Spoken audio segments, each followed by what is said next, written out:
I will go to the rooftop and I'll shout it for everybody that would listen. Anybody that has a pulse and a real estate license. People tell me all the time, yeah, so you're going to make money off of me. I said, yeah, I'll make about 3% every time you make money, which means if you don't make money, I don't make money, which means it's my best interest to have you make money.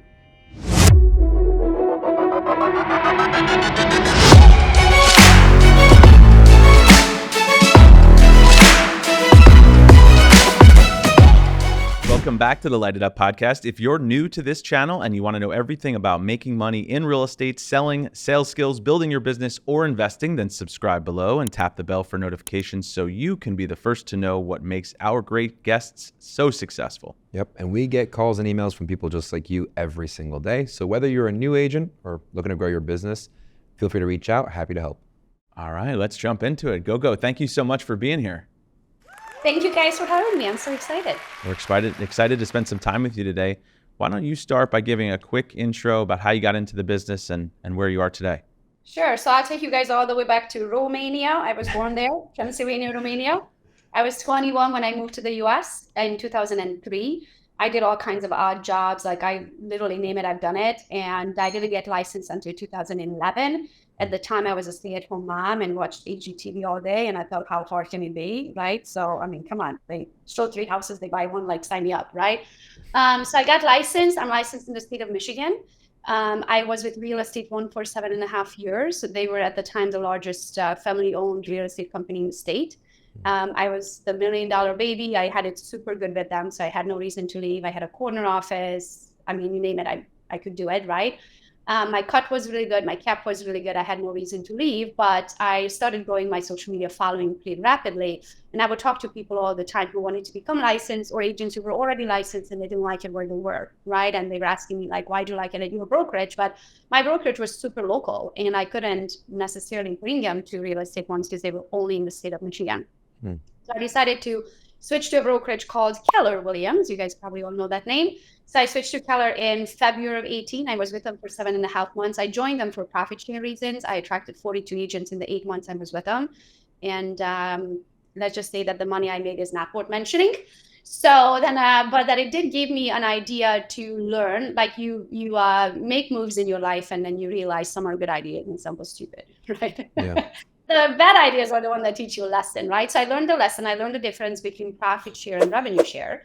And then in 2018, since I'm a smart woman and I like to make smart business decisions, I switched to EXP. So I've been with EXP since 2018 November because there is a big difference between profit share and revenue share. So if you're doing agent attraction or you're ready to build a team or a nationwide or international organization, it's the place to be, in my opinion. Love it. All right, cool. Let's jump right into the lightning round. All right.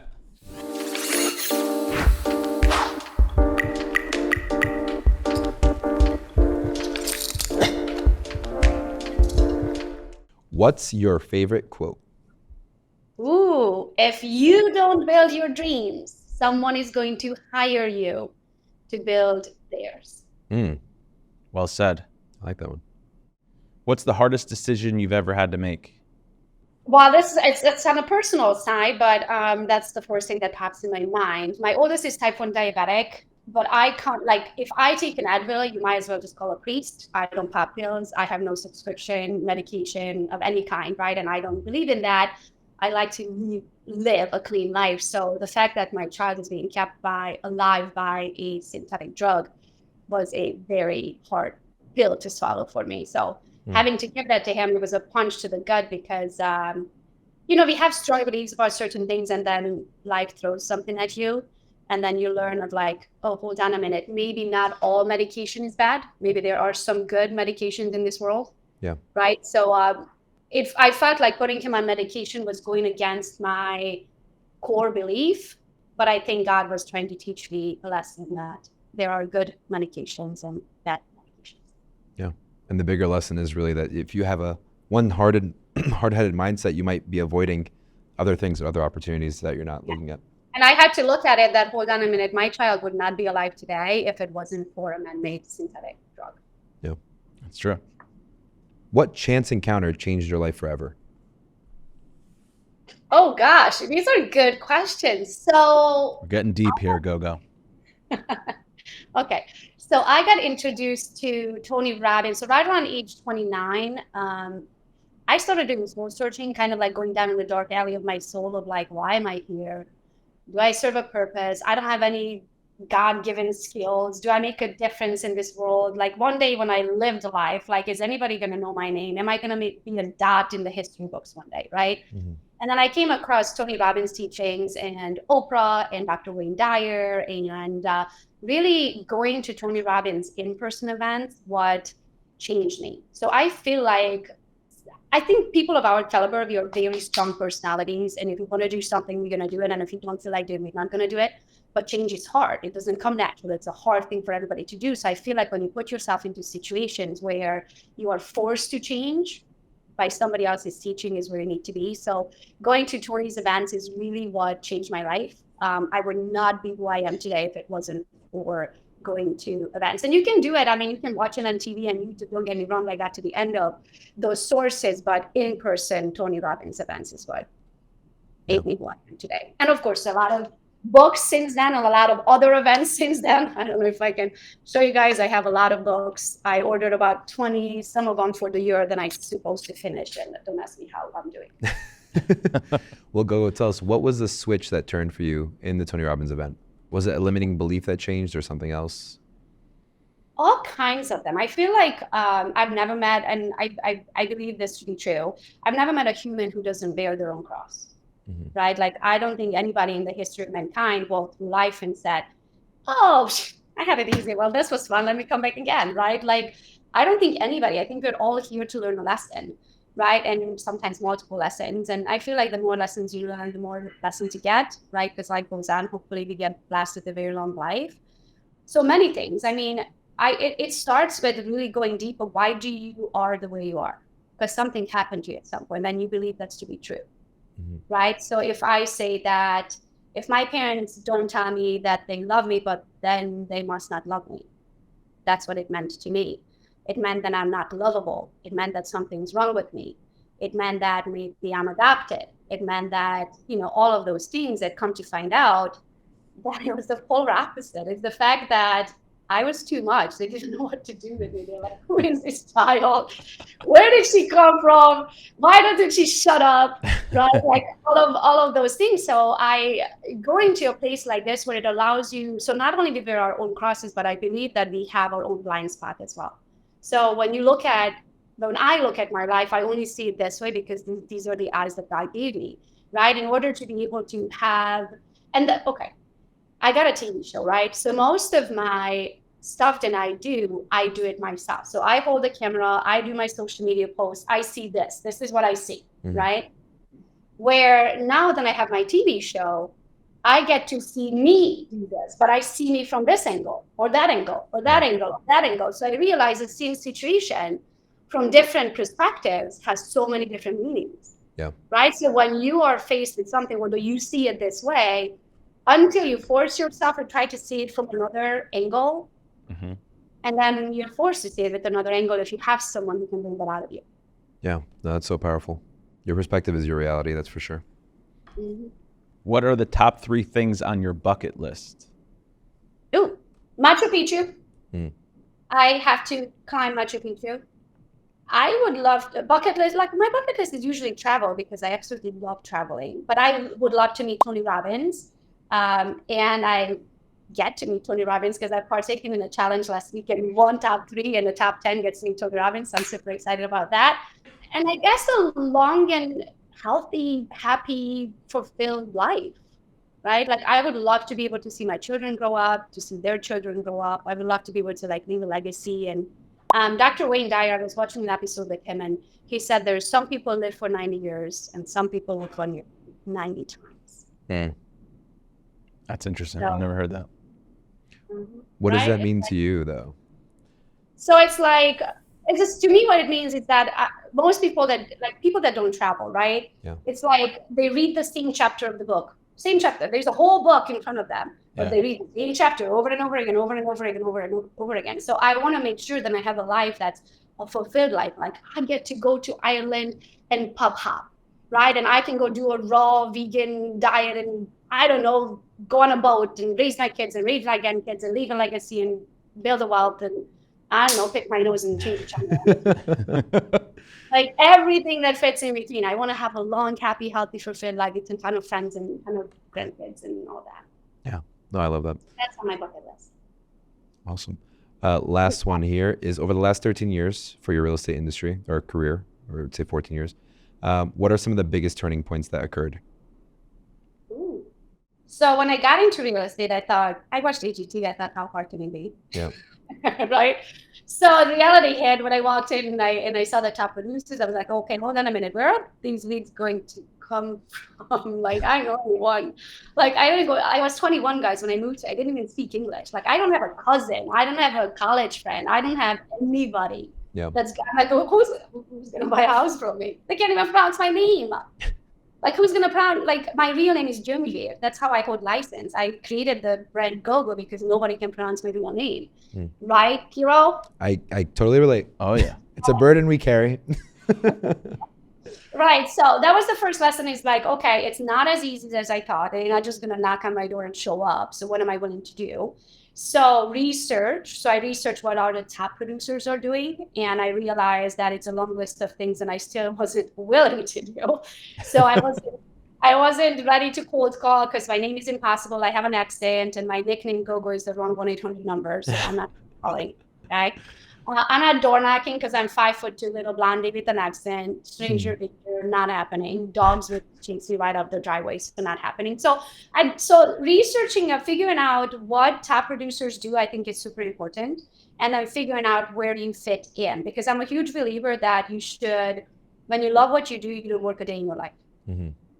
So figure out what other top producers are doing, and is there anything in there that you would love? We're like, that would be so easy for me. I can do it all day, every day, 2 other languages, swimming backwards, right? Yeah. So I didn't find anything, sadly, in my research, what I wanted to do or what I could afford to do, which I couldn't afford to buy zero leads. But today, buying zero leads is against my religion, so I can't do it anyway. So I decided to do social media. So I guess number one for me was research of who you are, what you stand for, how you want to do business. So that was the number one turning point, because at first I tried everybody else's way and I didn't like it. It was work and I don't want to work. The next turning point was probably going from being a broke agent to start making money, right? Which is systems and processes and consistency. The next turning point was switching from real estate one to, well, actually in between, I started a team that fell apart twice. They walked out on me on the same day. So that was a turning point, right? Third time is a charm. Then switching to Keller and then switching to EXP and then building a local team, removing myself 100% from production. So I haven't sold a house in 2.5 years and I'm very proud of it. Good for you. And moving across state. Now I live in Florida, but I license in Michigan. So I run a local team in Michigan and then I built a nationwide organization. And then we built a bunch of different businesses. And then the new turning point, I have a lot of turning points, guys. How much time we got? I love it. We got time for you. The newest turning point is I feel like we don't actually get taught what to do with money. I couldn't agree with that more. So then you make all this money and then you piss it right back to Uncle Sam. And when you cut that check, it hurts. Yeah, and then as real estate agents, all we ever talk about is what the gross was. Yeah. Right? How many deals did you do last year? What was your GCI?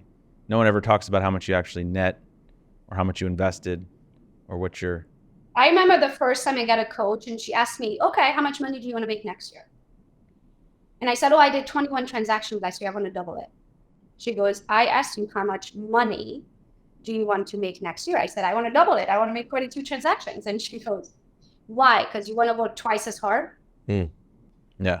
And I was like, oh, I could do 21 transactions, just double the price. Or I could do 11 transactions and triple the price. Yeah. Right. Or I could hire a team and do no transaction, move out of the state and make $500,000 GCI. Yep. Nobody teaches us that. But then also what do you do with the money after you make it, right? Like it's so sad that we sell real estate. What percentage of realtors do you think are investors? They actually have a home outside of their private residence. 98% or 89% do not own an investment property. So 11% of realtors. Okay. Imagine going to get your hair done But that 89% of the time, the guy looks like a homeless guy who does not know how to do hair. yeah. How do we consider ourselves an expert? Like, who am I to tell you how to invest into your real estate, which is the highest money, the most money you will ever spend? But I've never done it. Yeah. I mean, I could talk about that for a long time. I mean, let's jump into that. I mean, I think it's frustrating. I'm starting just with even just kids in grade school, right? Like, I mean, I was fortunate enough to have like a marketing class and an economics class and at least like general business classes. But, you know, there's so much more that people, I mean, I don't think there's any reason there shouldn't be like a sales class, right? To teach you general sales skills, conversation skills, tonality. Or especially these new kids, conversation, oh my gosh, they can't even shake hand or make eye contact. Like, we have to go to the basics. Right. I mean, that's super, I mean, I could go on and on about that, but even just basic stuff like how to use a credit card, how to like not get into debt, like checkbook. What's a credit card? Yeah. Yeah. Like, just the basics of that stuff. Yeah, there's definitely disconnect with financial literacy, especially the gap gets bigger and bigger and bigger as you're going through it. But it's ironic because, you know, we know you as being a very good agent attractor, right? And a lot of people use a correlation of you can invest in real estate and you'll get an ROI, or you could build a great downline and then it has an ROI that's equivalent to investing hundreds, millions of dollars, right? So you're doing it in a way where you're taking the money from the attraction that you're getting and you're almost dumping it back into real estate, it sounds. Actually, that's a good point. I haven't done the math. Well, it's another way to look at passive income. Yeah. And thank you for bringing me back into that. Yeah. You look like you're very cold. No. You're like, I'm just paid a lot of money to wear this damn sweatshirt. I can only read half of it, so just saying. Gogo, what did you get on your when you calculated the numbers? So I should own 35 properties of what my restaurant pays me with the one Airbnb profit that we have. So I calculated it with the Airbnb profit, not with long-term rental profit. So with long-term rental, it would be. Yeah, Airbnb is like you're sweetening it up even more. So it's probably double. Yeah, and plus ours is on the beach in Florida, and it's no season. It's always season, right? So. So it would be 233 properties I would have to open to how much I'm making rev share in a month. Isn't that crazy? Are you able to share what you're making rev share? Not to the public. Oh, okay. No, but 230 properties worth, which is insane. Yeah, incredible. And that's from 2018. So you're talking about 5 years. Oh, no, this is 1 month rev share. No, but built in 5 years. That's what Yeah. yeah. Yeah. And did you calculate that on a monthly basis or on an annual basis? This is monthly. Amen. All right, so let's take a few steps back. So we've obviously come to the realization there's a large amount of passive income to be made, you know, by attracting agents, you know, to your brand. How did you, obviously, I know you said you started it at Keller Williams. You brought over 42 agents, I think you said, in the first 8 months. Yeah, I only stayed with them for 8 months, so then I switched to EXP, yeah. And you said it really started with a lot of people just saying, well, Gogo, like, I like what you're doing and I like, you know, how you're transacting or how you present yourself. How do I get involved? Is that really how it started? Pretty much. Like, I love to share everything, right? So when I decided to do social media, I shared the good, bad, and the ugly, like everything that's happening, right? So then eventually, so I don't know why I was thinking this, but I started my madness on Gogo Real Estate on Facebook, right? But then most of my followers there were my past clients, my future clients, my current clients, like local businesses. It was all local, right? And when I got into, 5-6 years of real estate, you start needing to vent, right? Or I'm going to turn an alcoholic or leave the industry, right? One or the other, right? So I was like, oh, I'll just open an Instagram account and there I can vent about what it's like to be a realtor. I don't know why I was thinking my client's not going to find me there. I mean, I didn't think about that, right? So when I switched to Instagram, I started doing mostly talking to agents, right? The agent side of real estate versus the actual transactional side of real estate. So my audience changed because my needs changed, right? And then so it pretty much turned into me helping other realtors to get to the next level wherever they are if I can. And then, so over time, they would just message me sometimes like, hey, Gogo, you were talking about this rush share thing. What is that? Like, I don't have that with my current brokerage. Like, what do you mean you have a cap? I don't have a cap at my brokerage. Like, what do you mean you can earn your cap back? I can earn my cap back at our brokerage. Like, these kind of things. And then, so the more information you give, the more knowledge you give, the more you help people, the more they feel like they owe you, right? And I always come from this give, never take mentality, because I live my life by the quote. Here's another quote, Zig Ziglar, you can have absolutely anything in life, the more people you have to get what they want, right? So I know how life works. And so the more I give, the more I get. It's really that simple. So I always just give. I don't care what I'm going to get back, because I know I'm going to get back what I need, because that's how life works, right? And so I just give. I give back to realtors. I give knowledge. I give help. I give whatever I can possibly do. And then over time, at some point, they raise their hand when something clicks, right? So I might be talking about health insurance, and that specific agent doesn't need it because their wife, husband works full time somewhere. They have health insurance, so they're not going to listen. They're going to zone it out, tune it out, right? But next time when I'm talking about earning your cap back, and if you're a top producer, you owe it to yourself, right? To look into what's out there in the industry. Then they're like, oh, hold on a minute. What do you mean, Gogo? Yeah. They message me, and then I'll tell them, and then we jump on a Zoom call, and then I'll explain further more, and then they sign up. Pretty Make simple. It sounds so easy. Yeah. What I'm curious to know about more than anything else, 2.5 years ago was the last time you sold a house. Can you walk us through or tell us a story when you realized that, like, when it first happened, where you're like, I don't need to sell a house anymore? Yeah. So it wasn't necessarily that I didn't need to at that point yet. I still kind of needed to, right? And the whole process of removing myself from production, it took me about 2 years. So it took me a half minute. It's my 5th year with EXP. So I was probably with EXP, I would say for a year, I was full blown production, did everything in agent attraction and built a boot camp. And like, I like to burn the candle on multiple angles, right? So I joined in November 1st of 18. He joined us October 1st of 19. So 11 months from the time. And then I told him, I said, as soon as my rep share passes your corporate America salary, you should quit. Now, I'll be honest, he quit a little early. We weren't necessarily ready. His salary wasn't necessarily replaced by my rep share yet, but he just had it. And I was like, hey, I'd rather come over here, invest the time and energy here, and make that up in revenue share and in commission. So he did transactions. He did about 8 transactions or so. And then he looked at me one day and he said, so let me get this straight. I left my cushiony corporate America job.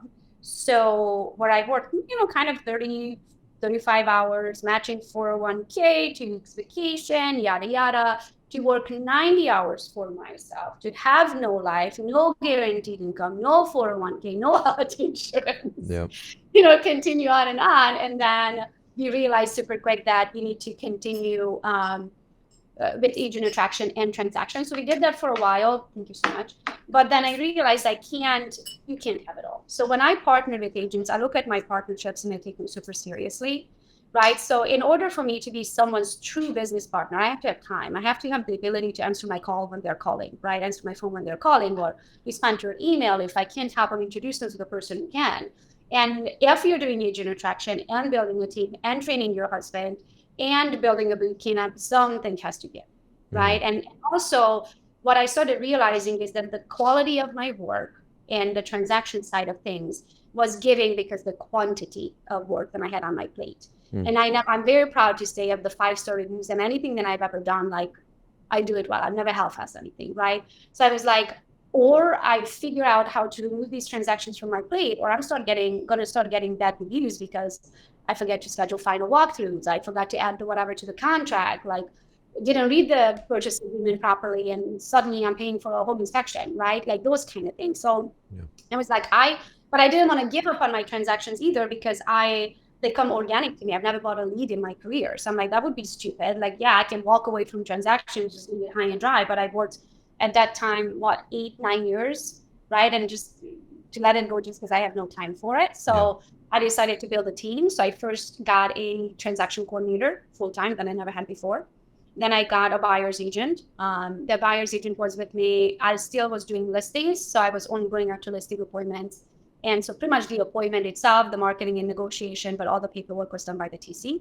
And then the buyer's agent would hold all the open houses. She would take all of the buyers and all that. Well, it got to the point where I didn't have the time for the sellers either, because I started getting invited to speak and all of these events and out of state. And I'm like, I'm in New York and I can't list your property. I can't even take a negotiation call, right? So I was like, I have to remove myself from transactions altogether. So then I turned my buyer's agent into a listing specialist, and I hired another buyer's agent. So Clancy is my listing specialist now. She's been with me 3.5 years, I think, you're going on. And Devin is our buyer's agent, and he's been with us a year and a half, something like that. So that's how it happened. So it took a while, right? I mean, anything that you're building, you have to slowly do. You can't just go, poof, right, here we go. Yeah. Right. And your people too, like most of my business is referrals and returning customers and all that. So somebody who sold 4 houses with me in the 8-year period, and now suddenly they're not talking to me, they're talking to Clancy. They need to understand why. Sure. Right. So initially the conversations were like, hey, here's what's happening. We are growing super rapidly. Let me tell you how we work today. I hope you feel comfortable with it. And they continue on. Sometimes they ask me, they want me, and that's the only way they're going to give us the listing. And then I reminded them of my hourly rate, and I told them what that's going to cost them, or they can use Clancy, get the same service. She's trained by me, but I'm still in the background negotiating and marketing. And so that's how it happened. And this year last year was the first year that I have not talked to a single client in 72 deals. How did that feel? Super. I mean, it's super amazing, don't get me wrong, but at the same time, it's a little, how do I say this? I was raised that hard work equals money. Yep. Because even though I believe today it's not true, right? It is, but it isn't. Don't get me wrong. You can hard work for 3 years and enjoy it for the rest of your life in some cases, right? If you build it properly. Nothing's going to just fall on your lap, but there are things, and if you build it right, it will make you money for a very long time without you having to trade time for money anymore. Since that was ingrained in me that hard work equals money, it almost feels wrong to accept that money because I feel like I didn't work for it. Does that make sense? Yep. Yeah. Totally. No, that makes sense. I worked for that 8 years ago, right? It's just I don't have to work for it today anymore. I do once a week training with my team. So every Monday morning we have a team meeting. Then my team has a meeting with them Fridays, and then we have a group chat in between. But they're self-sufficient. Most of the time, they don't have to come to me anymore. They just kind of do their own thing. I'm not a micromanager. As long as the broker is not calling me because you did something wrong, I let them run the show. We get 5-star reviews. So I'm super excited. I run a very lean machine, and I never wanted to have a guy canteen, but it feels a little weird. Yeah, we definitely get that. We used to be on the phones every morning from 8 to 12 for years. And then there were sometimes we were working on building, learning different things. And we were like, doesn't it feel weird that you don't feel like you worked if you're not like on the phone grinding and like working hard on that and like, like if you're not going through those calls, like it feels like you're not working. So it's probably just working smarter, not harder. That's for sure. The one thing that's interesting too is you're talking about so many different things that you were doing at the same time, like the boot camp and all those things. What would you say contributed to the quantum leap of your growth? Well, let's first ask you, how many people are in your downline? Yeah, I didn't check today. Yesterday was 1115, so 1115. Okay. Now back to Kiro's question. Where was the quantum leap? Truly, it's as simple as I saw the opportunity, and the other thing is that I'm the shortest loser you ever meet. So if I'm doing anything, just assume I'm going to be on the top of the list, or I'm not doing it. I like it. Love it. So if I joined and I have all of these opportunities, and I'm going to be on top of every single freaking list. If I'm doing it, top one. Because second place is the first loser, and I'm third place. I love that. Now, so when you're talking about like the boot camp that you put into place, did the boot camp help you grow that downline even more? Or was it just nurturing the people that you had in your downline? So that's kind of funny. Most people think that's what got it. No, because that's my biggest moneymaker. I want them to buy my boot camp, not join my downline, right? Because that's where I make most of my money. But also, my boot camp is an agent attraction boot camp, which most of our students are EXP. Yeah. So I couldn't attract them if I tried because they already with the company, right? So the boot camp was not the attraction factor. Now I do give my boot camp for free to everybody in my organization, but I don't ever talk about it out to the public, right? Because I want the people to buy it, right? That's a product that we sell. So it wasn't, but I'm sure that helps to make you an authority in the industry, right? Like I'm not sure, I know it helps to make you an authority in the industry. So in a roundabout way, yes, I'm sure it did. Got it. Now, if someone was to ask you and say, hey, Gogo, you've built an amazing downline in 5 years, is it too late for me to do the same thing since there's, 80 or 90,000 people in EXP right now so far? So I think there's 1.6 million realtors between US and Canada. That is what, 5% of real estate that we take up? Yep. Okay, so there you go. Where's the 95? Where are they at? I don't know where they are, but they should be here. Yeah. What would you say to an agent who, I think because KIRO and I had this belief before we joined EXP, we only joined less than a year ago. Before that, we were like, oh, it's about recruiting. Like we need to focus on, listing property and working with buyers and doing transactions and not waste time on recruiting and all that distractions. What would you say to somebody who doesn't realize like how a downline works and like why it is actually beneficial to their individual business to be part of a community like that? Yeah. So for me, again, I come from the helping part, right? I want to help everyone that I possibly can in this industry. And this way, we so said have a financial interest. At any other brokerage, you're competition to one another. So I don't look at it as I have to recruit. I look at it as I'm changing lives. No other brokerage is going to give their cap back. No other brokerage is going to give them ownership from day one, even if they're brand new agents and this is their first transaction. I don't know another brokerage that gives them health insurance. Maybe they exist. I don't know. Right. So when I did my research, I zoned in on EXP because it checked up all of those things, especially having my oldest is type 1 diabetic. Right. I realized with the EXP Rev Share that you can leave it after you pass to whoever you want to, as long as they're licensed. So now I have something in my control in my lifetime that I can build with my work ethic to leave to my child. If God forbid, God diabetes takes the best of him, right, or the worst of him, whatever they say in English, then I could take care of him even if I'm no longer here. Yeah. Right. So we all have different driving factors in our lives. And those were the ones that, that were important to me. But I look at agent attraction, then I am just trying to change your life. So since this company's changed mine, I will go to the rooftop and I'll shout it for everybody that would listen. Anybody that has a pulse and a real estate license. Yeah. Those are my two requirements. Yeah. Plus real estate license, because I know I can change your life. So I truly look at it and it's my duty to try to change everybody's life in the industry because most of them don't even have a cap. I talk to agents that work 30, 40 years in a brokerage and they're like, yeah, but I have it here. I'm a 95.5. Yeah, but you've been 95.5 for 40 years. But here's the other part most forget is, so we have another like 8% franchise fee. So that's not 5, that's 13 right there. So you have 13 for the rest of your life. You did 107 transactions. That's your average price ranges. Let's do the math. Average price range, $10,000 commission. You're going to pay 13%, $1,300. There we go, times 107. You pretty much paid them $112,000. Congratulations. Yeah. But it's only 5%. Yeah. And nobody within their current brokerage is inspiring them or. Yeah. So then I tell them, okay, so would you like to continue paying 112 or you can pay 16 and get it back? Yeah. Yeah. Would you say there's people out I feel like a lot of the people that are in other brokerages that haven't yet discovered EXP or don't know what it's about, don't realize that like we came over for the collaboration, for the proximity, for the exposure to people who were doing what we wanted to do at a higher level. I don't think people on the outside necessarily realize that. I think they just sort of look at it as like a pyramid. They don't realize like, hey, I will get exposure to people above me and those people are actually incentivized to help me. And I think that to me it just needs to be shared at a higher level. Yeah, people tell me all the time, so you're going to make money off of me. I said, yeah, I'll make about 3% every time you make money, which means if you don't make money, I don't make money, which means it's my best interest to help you make money. Yeah. Because what is 3% of nothing? It's a big fat nothing. Yeah. So if I spend 4 hours with you to help you better your business, that's 4 hours of my life. I could spend 4 hours with you and you could decide not to do anything with that information and I will never make a penny. Yeah. Isn't it funny how they're struggling with giving you 3%, but they've been giving their broker $130,000 and their broker's giving them nothing back. Yeah.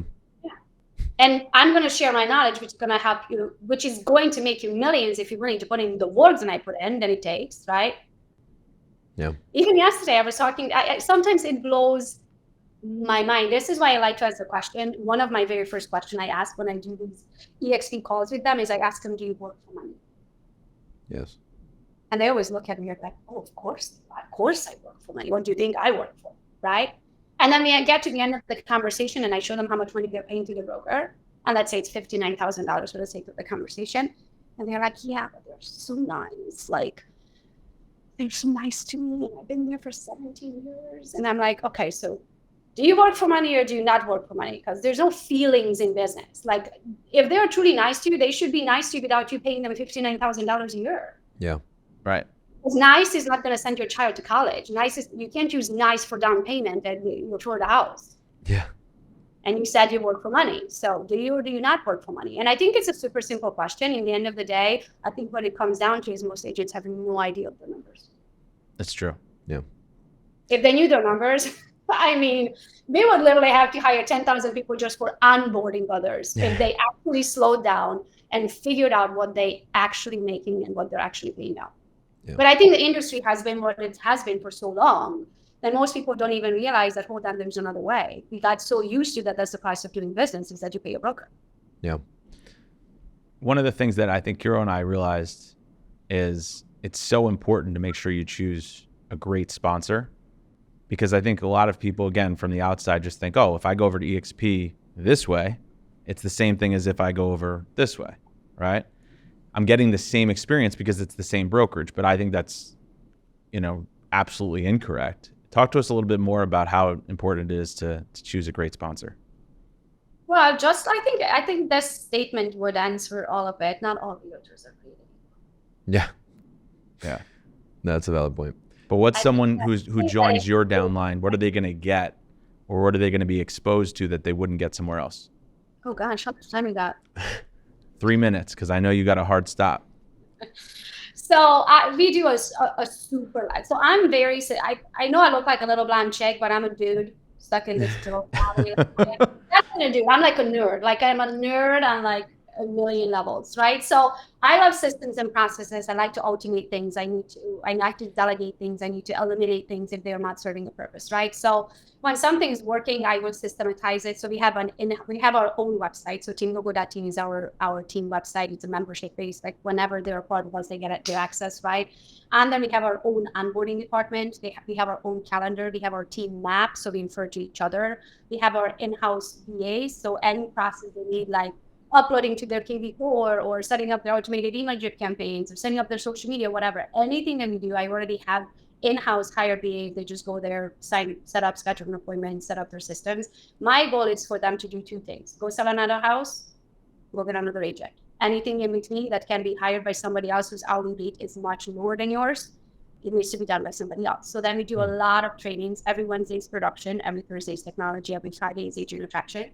We do a lot of mastermind and in-person events. All of our trainings are recorded. We have our own YouTube private channel, so they can come live. They can go to the YouTube channel to watch it. We have we celebrate our agents. We celebrate every month our top producer and top agent attractor. We celebrate our icon agents. I celebrate all of my frontline agents' birthdays, and when they have a baby, I sing them happy birthday. They're in my calendar every day, whose birthday it is. They get my boot camp, both of them, agent attraction and social media, because social media will teach them to agent attract, and we'll also teach them to do transactions. And then the agent attraction boot camp is because an agent attraction, it's a whole system, right? It's not just how to attract an agent. Because I remember when I first created my course, it was just how to attract agents, how to get them to jump into your calendar without you ever having to bag an agent to get a call with you, right? So then I realized, okay, hold on. Now they're joining, we have to onboard them. So now we have a whole onboarding training. Then after you onboard them, you have to maintain them, because it's one thing to get them coming, it's one thing to make them stay. Yep. We have a whole agent retention section, right? So everything that I do is built into a course. It has its system. I give them my whole Google Drive, any contract, any marketing agreement, any tracker, anything I've ever had. It's already unbranded, so my logo's not on there. They just go to the Google Drive, search for a document, and take it and put the logo on it and call it a day. Love that. That's huge. And there's like probably 10 more years I can talk about but these are the things that pop to my head. Love it. Awesome. And Gogo, what's something that you want to leave with the audience? Just go for your dreams. Like, just as we started, right? If you don't build your dreams, somebody's going to hire you to build theirs. You didn't born into this world to be mediocre and have like a 9 to 5 and go to the market and buy a single Gogo multiple share, go to develop some Netflix and start all over again, right? Like, Dr. Wayne Dyer said that you can have 90 beautiful years of 1 year 90 times, and just go live your life the way you want to live your life. And if that's EXP, we would love to have you. If not, go waste money somewhere. Awesome. And if someone wants to get connected to you, collaborate with you, reach out to you, what's the best way for them to get in touch with you? Gogo Bethke or Gogo's Real Estate everywhere. all right, awesome. Awesome. Gogo, it was an absolute pleasure. Thank you so much for jumping on.